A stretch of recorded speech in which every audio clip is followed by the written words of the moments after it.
इसमें अवेलेबल है। तो आइए यहाँ पे फर्स्ट क्वेश्चन देखते हो। खैर फर्स्ट क्वेश्चन यहाँ पे मिस प्रिंट है, मीन्स की जो टाइप हो एरर हो गया है, मीन्स की कुछ गलत क्वेश्चन टाइप हो गया। तो इसको छोड़ के सेकंड नंबर से आते हैं, ठीक है। सेकंड नंबर क्वेश्चन में क्या, I and he are very good friends, ठीक है। आर है, दो लोग हैं, तो यहाँ पे आर सही है, वेरी गुड फ्रेंड्स सही है ना। अब देखिए यहाँ पे जो ए वाले ऑप्शन में है क्या यहाँ पे गलत है। आप हमेशा पता होगा कि आपको रूल आपको पता होना चाहिए, जैसे 2 3 1 वाले रूल और 2 सक्सेस रूल पता है, जिसमें कि फर्स्ट सेकंड पर्सन पहले होता है, फिर थर्ड पर्सन होता है, फिर फर्स्ट पर्सन होता है। अगर आपको सेकंड पर्सन नहीं है तो इसमें थर्ड पर्सन और फर्स्ट पर्सन पहले होना चाहिए। तो यहाँ पे जो ए वाले पार्ट में क्या होना चाहिए थे, आई एंड हिम की जगह पे होना चाहिए था ही एंड आई होना चाहिए, ही एंड क्या होना चाहिए था, एंड आई, ठीक है। अब जाकर ये चीज़ सही है, ठीक है। अब जाकर ये चीज़ सही है, आपको ही एंड आई करना होगा, he and I are very good friends, ठीक है, ध्यान रखिएगा, क्लियर। तो ये चीज़ आपको ध्यान रखना होगा, और बाकी इसमें कुछ इंपॉर्टेंट है नहीं, तो रूल 231 याद रखिएगा, ठीक है। चले आगे बढ़ते हैं। नेक्स्ट क्वेश्चन क्या है, वन शुड लुक आफ्टर। देखिए एक चीज़ तो यहाँ पे लुक आफ्टर एक आपका फ्रेज है, ये क्या है आपका फ्रेज है। तो मैं आपको जानकारी के लिए इसे मैं बता देता हूँ, फ्रेज है जिसका मतलब होता है देखभाल करना। हालांकि ये इसमें कुछ मतलब नहीं बनता एरर में, लेकिन फिर भी आप नोट करना चाहिए तो नोट कर लें, देखभाल करना, लुक आफ्टर का मतलब देखभाल करना, ठीक है। One should look after their parents, ठीक है। वन शुड, एक तो देखिए सबसे पहले सब्जेक्ट क्या आया यहाँ पे वन, और वन के लिए जो होता है प्रोनाउन जो होता है वो दियर नहीं होता है, प्रोनाउन दियर नहीं होता है, बल्कि क्या होता है वंस होगा, ठीक है, ये करेक्ट होगा। तो आप इसके पहले वाले में मैंने वीडियो में बताया था कि वन के साथ जो होगा प्रोनाउन वंस होता है। तो one's look after one's parents, means कि हर किसी को अपने अपने पेरेंट्स का जो है ध्यान रखना चाहिए, देखभाल करना चाहिए, ठीक है। नेक्स्ट क्या है question, teachers were instructed to follow an uniform method of evaluation, ठीक है। टीचर्स है, बहुत सारे टीचर्स है तो वह लगाया गया। अब चूंकि इंस्ट्रक्टेड एक पैसिव फॉर्मेशन में, ये भी सही है, टू फॉलो, ठीक है। टू फॉलो करने के लिए, किस चीज़ को फॉलो करने के लिए, यूनिफॉर्म मेथड ऑफ इवेल्युएशन, ठीक है। तो देखिए यहाँ पे यूनिफॉर्म, अब यूनिफॉर्म, अगर यूनिफॉर्म को आप देखते हो तो क्या है, इसके पहले ए एन लगा है, जो कि गलत है। क्यों, क्योंकि आप यूनिफॉर्म लिखते हैं ना, यू य से शुरू हुआ, ये क्या है कॉन्सोनेंट है। और कॉन्सोनेंट साउंड के लिए मैंने आपको बताया था कॉन्सो, जब कॉन्सोनेंट साउंड रहे तो उसके पहले हम आर्टिकल ए लगाते हैं, ठीक है। ए यूनिफॉर्म देखने को हालांकि लगता होगा कि आपको अरे यू है, ये तो वॉबल है, आपने बचपन में पढ़ा हो ए आई ओ यू के पहले लगा दो ना आर्टिकल, लेकिन नहीं। अब मॉडर्न ग्रामर कहता है आप क्या करेंगे, इसको वॉबल साउंड और कॉन्सोनेंट साउंड के अकॉर्डिंग आप ए एन का यूज़ करेंगे। तो आपने देखा कि जब आपने इसको प्रोनाउंस किया, यूनिफॉर्म पता चला, यू मीन्स कि या मीन्स कि क्या, कॉन्सोनेंट के पहले ए लगता है, ठीक है। चलिए नेक्स्ट क्वेश्चन पे आ कहते हैं, the newspapers they admit that advertising sometimes influence their editorial policy, ठीक है। टीचर्स यह तो हो गया। अच्छा ये कौन सा क्वेश्चन आ गया, द न्यूज़पेपर वाला, ठीक है। यहाँ पे ये क्वेश्चन एक सेकंड देख लेते हैं, क्वेश्चन तो था नहीं इसमें, तो चलिए ठीक है, ये क्वेश्चन था इस वाले वीडियो के टॉपिक में था। The newspaper they admit that advertising sometime, ठीक है, advertising sometimes influences their editorial policy, ठीक है। न्यूज़पेपर का तो काम ही है भाई ऐसे ऐसे एडवर्टाइजमेंट को दिखाना कि जिससे कि जो एडिटोरियल जो पॉलिसी के अकॉर्डिंग उनका क्या काम है, ये प्रभावित करते हैं ना। तो देखिए द न्यूज़पेपर्स एडमिट, ठीक है, द न्यूज़पेपर एडमिट मानते हैं कि एडवर्टाइजिंग समटाइम्स इन्फ्लुएंस करते हैं देयर एडिटोरियल पॉलिसी को, ठीक है। बट यहाँ पे दे का क्या मतलब बनता है, दे का कोई यहाँ पे मतलब नहीं है, यहाँ पे सुपरफ्लुअस है, बेकार है, यहाँ पे कोई ज़रूरत नहीं था, ठीक है। चलिए नेक्स्ट आते हैं, नो सुनर। जैसे नो सुनर का एक बात आता है, एक दिमाग में सबसे पहले आपको क्लिक होना चाहिए, नो सुनर के साथ क्या होना चाहिए, कंजंक्शन के तौर पे आपको दैन आना चाहिए, है ना। नो सुनर के साथ जो कंजंक्शन के तौर पे क्या आना चाहिए, दैन आना चाहिए। अब देख लीजिए नो सुनर के बाद तो यहाँ पे जब दैन कब आना चाहिए, जब आपका कोई नया क्लॉज शुरू होता है, ठीक है। दैन से पहले एक क्लॉज होगा और दैन के बाद एक क्लॉज होगा। तो जब नया क्लॉज शुरू हो रहा है यहाँ से आई वॉज सब्जेक्टेड से, तो उसके जस्ट पहले क्या आना चाहिए था, यहाँ पे दैन आना चाहिए था, ठीक है। क्या आना चाहिए था, दैन आना चाहिए था। तो यहाँ पे आप क्या करेंगे, इस पार्ट में एरर है, बी वाले पार्ट में एरर है, दैन कर लेंगे, क्लियर। चलिए नेक्स्ट क्वेश्चन क्या है, I saw him coming out of the hotel on 10 o'clock। अब देखिए, अब आपने आर्टिकल पढ़ा होगा तो एक चीज़ तो जरूर पढ़ा होगा कि डेफिनेट टाइम के पहले हम क्या लगाते हैं, डेफिनेट टाइम के पहले हम एट लगाते हैं। क्या लगाते हैं? एट लगाते हैं। तो 10 o'clock तो यहाँ डेफिनेट टाइम है और इसके पहले एट लगेगा, ऑन नहीं लगेगा। आप नोट कर लीजिएगा, डेफिनेट टाइम के पहले एट लगते हैं, ऑन नहीं लगते हैं। चलिए नेक्स्ट क्वेश्चन पे आते हैं। One of my friend is returning to India from the USA। देखिए, अब मैंने आपको बताया था कि वन ऑफ के बाद नोट कर लीजिए, बहुत इंपॉर्टेंट। वन ऑफ के बाद जो होंगे नाउन क्या होंगे? नाउन आपके प्लूरल होंगे, ये होंगे। और वर्ब क्या होंगे? वर्ब होंगे सिंगुलर। तो ठीक है, वर्ब तो सिंगुलर है, वन ऑफ के बाद वर्ब सिंगुलर करेक्ट है। पर यहाँ पे जो नाउन है ना, ये फ्रेंड ना होकर क्या होता है? फ्रेंड्स होता है। एस लगाना भूल गए, मीन्स कि इसको प्लूरल बनाना इसमें भूल गए कि one of my friends is returning to India from the USA। चलिए नेक्स्ट क्वेश्चन पे आते हैं। अब यहाँ पे फिलिंग द ब्लैंक्स है। फिलिंग द ब्लैंक्स में क्या होगा? Take this medicine regularly. ठीक है, इस मेडिसिन को रेगुलर लेना है। And you will get rid dash this disease. ठीक है, अब गेट रीड अपने आप में क्या एक फ्रेज है। गेट रीड ऑफ का मतलब होता है छुटकारा पाना, छुटकारा पाना। अब जब तक आपको ये पता ही नहीं कि इसका जो फ्रेज क्या होता है, इडियम फ्रेज में जो आपके होते हैं गेट रीड ऑफ का मतलब ही क्या होता है, तो आप कैसे बनाएंगे भाई? तो गेट रीड के साथ क्या होता है? ऑफ लगता है। करेक्ट, एक बार में अगर पता होगा 1 सेकेंड में क्लिक करेंगे और आगे बढ़ जाएंगे। चलिए नेक्स्ट क्वेश्चन क्या भाई? देखिए, she tries to adjust dash her relation. अब क्या करना होगा यहाँ पे? ठीक है, आपको सी ट्राइज टू एडजस्ट के साथ जो प्रीपोजिशन होगा, ना तो सो होगा, ना तो फॉर होगा, ना तो एट होगा। एडजस्ट के साथ विद, किसी पर्सन के साथ रिलेशन की बात करेंगे वो विद होगा। She tries to adjust with her relation. ठीक है, नेक्स्ट क्वेश्चन क्या आती है? The new government took dash last year. देखिए, अब टुक के साथ भाई बहुत सारी इंपॉर्टेंट चीज़ आपको समझने होंगे। हालांकि मैं इसका पहले करेक्ट आंसर बता देता हूँ। The new government took over. ठीक है, took over last year. Took over का मतलब होता क्या है? इसका मतलब नोट कर लीजिए, अधिकार या पद ग्रहण करना। कोई पद ग्रहण करना या अधिकार। ठीक है, कोई अधिकार या पद ग्रहण करना।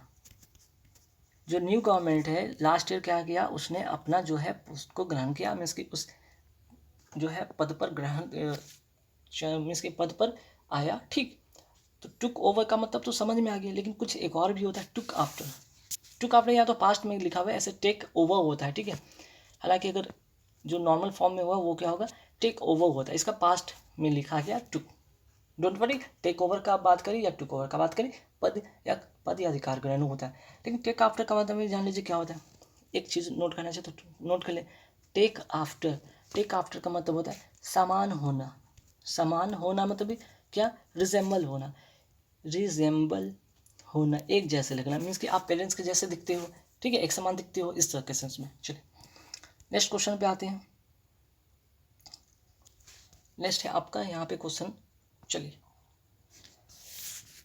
नेक्स्ट है कि Mohan's career has taken some dash twist and turns. अब क्या होना चाहिए? Mohan's career has taken some intuitive, interactive, incentive या इंटरेस्टिंग।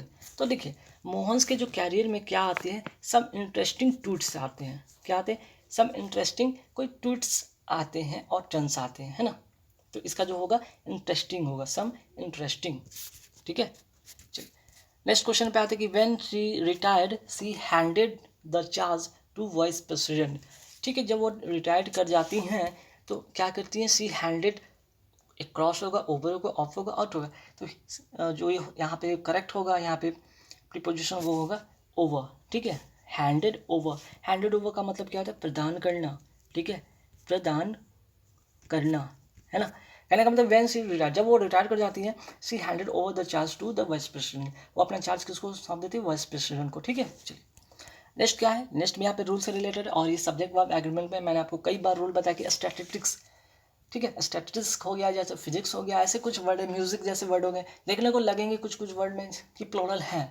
ठीक है, आपको एस से लगेगा कि प्लूरल है, लेकिन गलती मत कीजिएगा, इसके साथ आप क्या कीजिएगा कि प्लूरल वर्ब का यूज़ करिएगा, इसके साथ हमेशा सिंगुलर वर्ब का यूज़ करेंगे। Statistics is always my worst subject.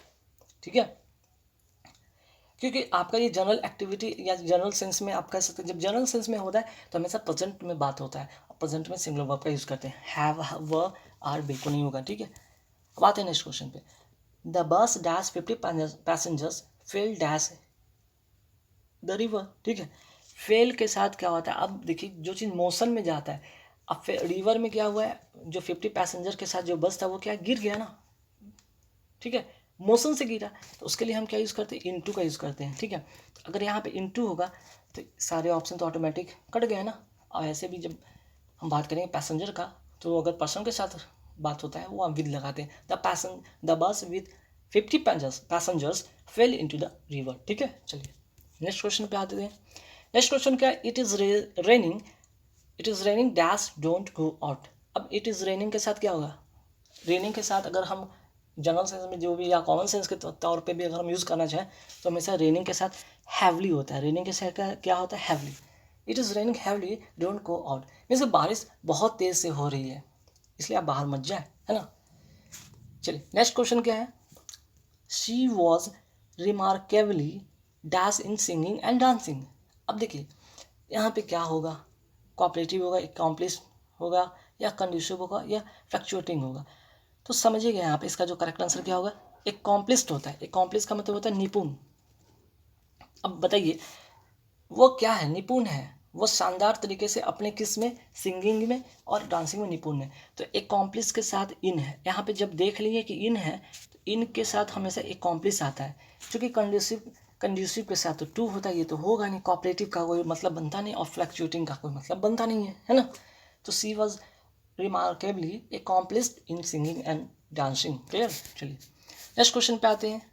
Sheila gain an advantage, Sheela gain an advantage के साथ क्या होगा, ओवर होगा, एडवांटेज ओवर, ठीक है।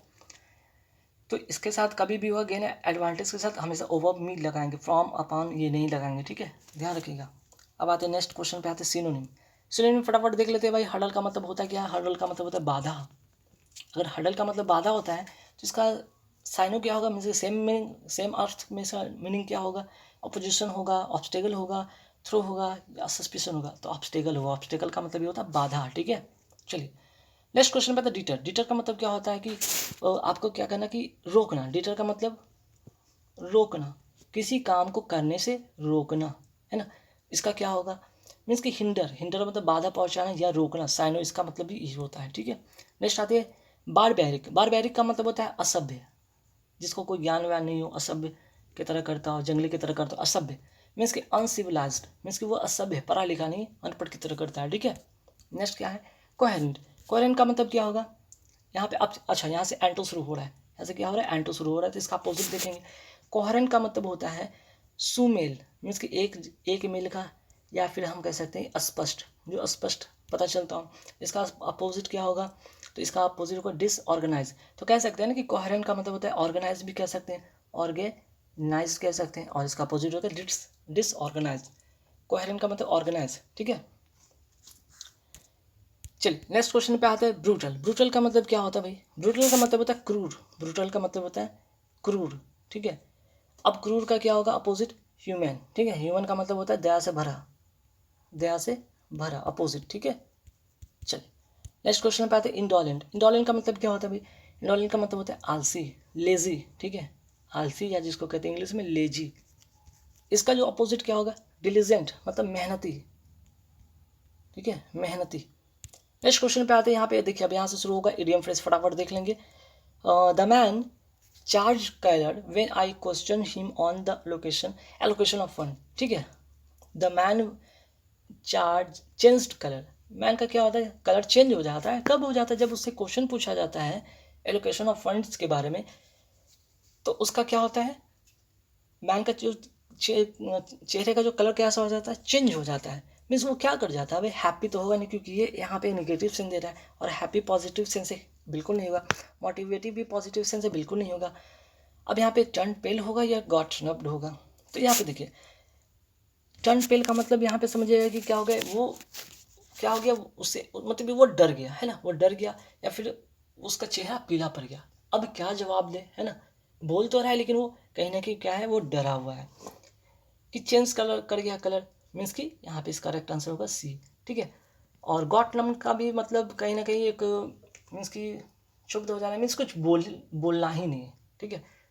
चुप्पी तो यहाँ पे होगा नहीं, चुप्पी बिल्कुल होगा नहीं, तो ये भी नहीं होगा, ठीक है। बोल रहा है लेकिन उसका जो चेहरा है, बोलने के बाद बोल तो रहा है लेकिन उसका चेहरा क्या है, वो टर्न पीला पड़ गया, बोल रहा है लेकिन पता नहीं वो कैसे बोल रहा है, वो कोई चीज़ स्पष्ट तो बता नहीं पा रहा है ना। चलिए नेक्स्ट क्या है, the mother always insist on keeping the house speak and span. तो पहले तो यहाँ से एक चीज़ और समझिएगा, इंसिस्ट के साथ प्रीपोजिशन क्या लगता है, ऑन होता है, और इंसिस्ट के बाद हमेशा वर्ब का फोर्थ फॉर्म होता है, ठीक है। या ऐसे भी समझिए प्रीपोजिशन के बाद वर्ब का फोर्थ फॉर्म लगता है ना। जो करिए तो अलग से चीज़ मैंने आपको सिखा दी रूल। स्पीक एंड स्पैन का मतलब होता क्या है, mother always insist on keeping the house. अब हाउस को अगर कीप करना है, कीप रखना है, कैसा रखना है, सेफ, ओपन, लॉक नहीं, हमेशा टीडी रखना, साफ सुथरा है। टीडी का मतलब साफ सुथरा, घर को साफ सुथरा ही तो रख रहे हैं ना। चलिए नेक्स्ट क्वेश्चन में आते हैं 20 number, question number 27। She is scrutinising hard for the final examination. अब देखिए यहाँ पे क्या होगा, अब कोई अपना फाइनल एग्जाम देने जा रहा है तो क्या करेगा, हार्ड क्या करेगा, स्क्रूटिनाइजिंग नहीं करेगा। स्क्रूटनी का मतलब ही होता है, या स्क्रूटिनाइजिंग मतलब जांच करना, ठीक है। जांच करना, तो जांच करने के सेंस में बात नहीं हो रहा है, बल्कि यहाँ पे रिवाइजिंग की बात हो रही है, रिवाइज कर रहा है ना। सी इज रिवाइजिंग हार्ड, वो अपने जो सब्जेक्ट पढ़ी थी उसको रिवाइज कर रही है, ठीक है। चलिए नेक्स्ट क्वेश्चन पे आते फटाफट देखते हैं। देखिए नेक्स्ट जो क्वेश्चन है कि since she is directing the play for quite some time she knows the actor really well. Since she is directing the play for quite some time, ठीक है, ठीक है। वो डायरेक्टिंग कर रही है play for quite some one, ठीक है। तो यहाँ पे क्या होना चाहिए भाई, देखिए यहाँ सेकंड पार्ट तो या प्रेजेंट इंडेफिनिट में है, प्रेजेंट इंडेफिनिट में है ना, प्रेजेंट इंडेफिनिट में, ठीक है। अब तो इसका जो पहला जो क्लॉज होगा क्या होगा, सिंस सी हैज़ बीन होगा क्या, सिंस सी हैज़ बीन होगा क्या, या फिर सिंस ही वॉज डायरेक्टिंग होगा क्या, या सिंस सी हैज़ डायरेक्टेड होगा क्या। तो देखिए यहाँ पे क्या होगा समझिएगा, यहाँ पे जो आपका होगा, एक तो हो गया कि ठीक है प्रेजेंट में हो रहा है, वेरी गुड, यहाँ पे कोई दिक्कत नहीं है ना। बातें तो ठीक है। अब यहाँ पे जो चीज़ें होगा, since she has been directing करें या ना करें या क्या करें, तो देखिए एक चीज़ यहाँ पे कॉमन, ये तो समझ में आएगी प्रेजेंट इंडेफिनिट, ठीक है। लेकिन पहला जो क्लॉज होगा ना यहाँ पे समझेंगे, for quite some time, for और सिंस होता है तो पता है ना क्या होता है, फॉर और सिंस के लिए जब भी यहाँ पे चीज़ें होगा, मीन्स कि फॉर टाइम से पता चल रहा है कि प्रेजेंट कंटिन्यूस है। फॉर टाइम से क्या पता चल रहा है, ये प्रेजेंट कंटिन्यूस है, तो प्रेजेंट कंटिन्यूस के लिए वाज होगा नहीं, पैसिव फॉर्मेटेशन में होगा नहीं, तो सिर्फ होगा ए नंबर आंसर, ठीक है। ए नंबर इसका ऑप्शन होगा। Since she has been directing the play for quite some time she knows that actress really well, ठीक है। चलिए नेक्स्ट क्वेश्चन क्या भाई, you can borrow my laptop as long as you promise not to misuse it, ठीक है। आप laptop को ले जा सकते हो, ठीक है, बशर्ते, ठीक है, आप लैपटॉप को ले जा सकते हो जब तक कि आप ये प्रॉमिस ना करो, ठीक है। हालांकि एज लॉन्ग की बात करें या सो लॉन्ग की बात करें, इसका मतलब होता है जब तक के सेंस में होता है, जब तक कि आप प्रॉमिस नहीं करते हो कि आप इसका मिसयूज़ नहीं करेंगे, है ना, या नहीं करते हैं।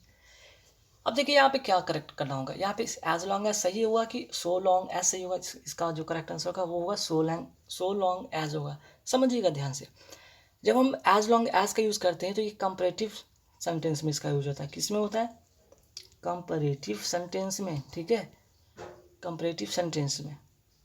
यहाँ तो कंपैरेटिव है नहीं ना, यहाँ तो कंपैरेटिव नहीं, तो उसके लिए हम क्या करेंगे, सो लॉन्ग एज का यूज़ करेंगे, ठीक है, सो लॉन्ग एज का यूज़ करेंगे, ध्यान रखिएगा, क्लियर। चलिए नेक्स्ट पे आते क्वेश्चन। नेक्स्ट क्वेश्चन क्या है कि this is the late edition of the Shakespearean play which was originally published in 1603, ठीक है। अब देखिए यहाँ पे एडिशन जैसे ही दिखता होगा, आप कभी बुक लेने जाते हैं या तो कुछ ऐसा चीज़ देखते हैं एडिशन से सेंस में, तो क्या होता है, लेट एडिशन तो थोड़ी होता है ना, लेटेस्ट एडिशन होता है ना, लेटेस्ट क्या होता है, लेटेस्ट, LATEST, लेटेस्ट एडिशन होता है। तो यहाँ पे यहाँ पे तो प्रिंट ही गलत हो गया, लेटेस्ट कर लीजिएगा, यहाँ पे लेटेस्ट एडिशन होगा, LATEST, latest edition, clear.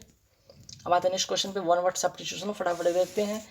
One who is unable to pay one's debt, वो व्यक्ति जो अपना कर्ज देने में अनेबल हो जाता है उसे कहते हैं बैंकरप्ट। ठीक है, चलिए नेक्स्ट क्वेश्चन पे आते हैं कि इंस्ट्रूमेंट दैट मैग्नीफाइज ऑब्जेक्ट, उसको क्या कहते हैं, माइक्रोस्कोप। ठीक है, जो आपको ऑब्जेक्ट को छोटा से क्या कर दे, बड़ा कर दे। चलिए नेक्स्ट क्वेश्चन है, ऐसा जानवर animal which live in water, ऐसा जानवर जो पानी में रहता है उसको कहते हैं एक्वाटिक। ठीक है, नेक्स्ट क्वेश्चन है the study of plant life, study of plant life को क्या कहते हैं भाई, बोटनी कहते हैं, जियोलॉजी कहते हैं, ज्योग्राफी जियोलॉजी, मीन की हो गई यहाँ पे बोटनी।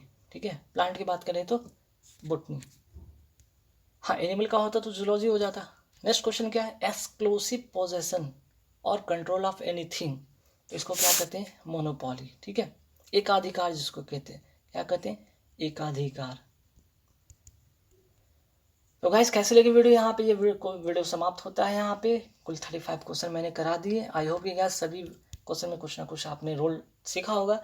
नहीं सीखा तो यार वीडियो को फिर से दोबारा प्ले करें, एक कॉपी बनाइए जिसमें जितने भी चीज़ मैं बता रहा हूँ आप नोट करें। एक दिन से ये चीज़ें नहीं होगा। आप अगर 30 डेज़ का एक टारगेट लेके चलते हैं, आप 30 डेज में अगर पूरे 30 वीडियो देखते हैं, आपको बहुत सारे रूल्स, बहुत सारी चीज़ें, बहुत सारे ट्रिक्स समझ में आएंगे। अगर आप उसको एक कॉपी में अगर आप नोट करते जाते हैं तो एक दिन वो छोटा सा एक नोट्स बन जाएगा, जो आपके एग्जाम से पहले अगर एक बार देख लेते हैं आपको फुल मार्क्स दे जाएंगे गाइस।